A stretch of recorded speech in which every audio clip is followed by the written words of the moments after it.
This video explains what application labels are and how to use them. Labels are small colored tags that you can add to applications to categorize them in a simple visual way. They appear as small tags on the applications board and as larger color and text elements in the application detail view.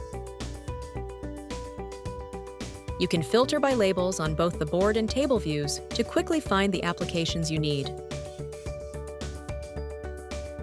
To add a label, click the plus button next to the date the application was updated, under the loan amount, and select a label from the drop-down list. To remove a label, hover over it and click the X icon. To create a new label, navigate to your product in Lending Setup. Go to Labels section in Basic Setup. Click Add Label, name it, and choose a color for the tag. You are all set. Thanks for watching the video. Check out other DigiFi user manual articles to learn more about the platform.